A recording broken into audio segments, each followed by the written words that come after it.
नमस्कार। हिंदी साहित्य की ऑनलाइन कक्षा में आपका हार्दिक स्वागत है।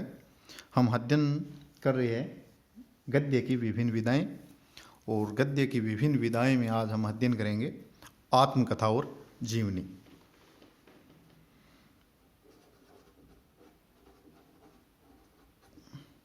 आत्मकथा और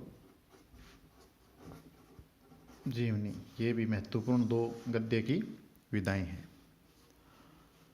आत्मकथा वह होती है जिसमें लेखक अपने जीवन के बारे में बीती बातों को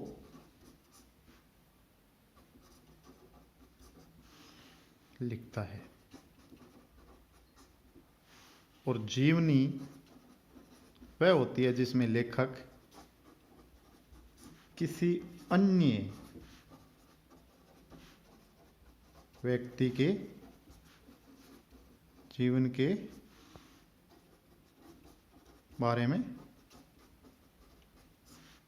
लिखता है।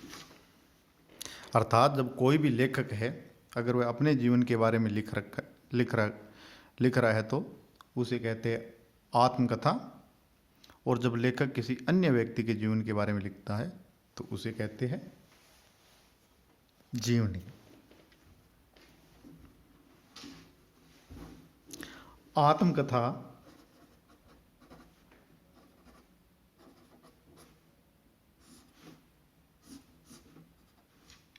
लिखने में लेखक को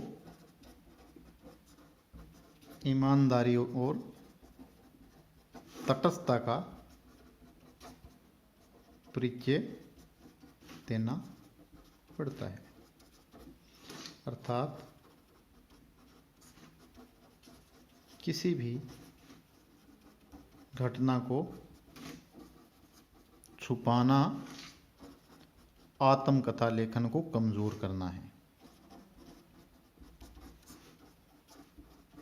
अगर कोई लेखक अपनी अच्छाइयों का वर्णन करता है तो वह उसकी आत्मकथा नहीं होकर आत्मशलाघा यानी बड़ाई हो जाएगी। तो आत्मकथा में उसकी जो भी कमजोरियां हैं,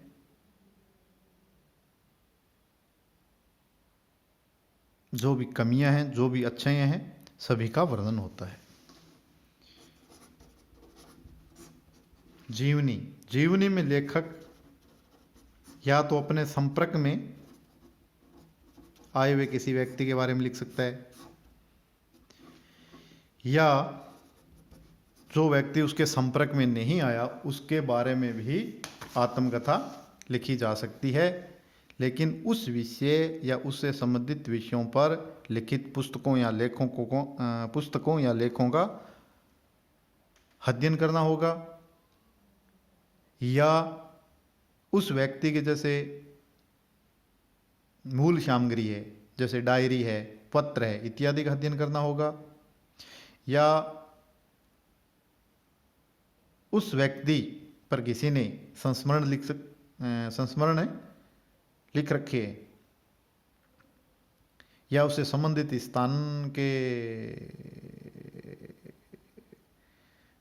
स्थानों से जो से प्राप्त तथ्य है, उसके जीवन से, उसके कार्य से, या कोई अन्य स्रोत से प्राप्त जानकारी है, उसको आधार बनाकर जीवनी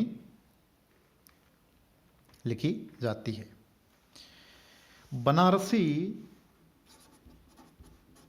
बनारसी दास द्वारा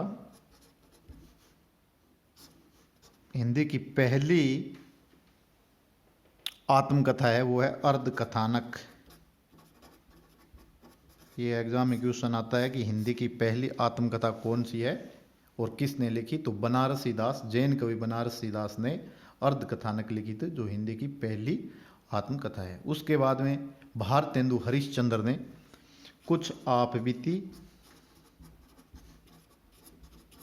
कुछ जग बीती, ये आत्मकथा लिखी। उसके बाद में बाबू श्याम सुंदर दास की मेरी आत्म कहानी, उसके बाद में हरिवंश रॉय बच्चन की क्या भूलूं क्या याद करूं, नीड़ का निर्माण, फिर और राहुल सांकृत्यायन की मेरी जीवन यात्रा, मेरी जीवन यात्रा, ये है राहुल जी की लिखी हुई, राहुल सांकृत्यायन। डॉक्टर नगेंद्र की है अर्ध कथा,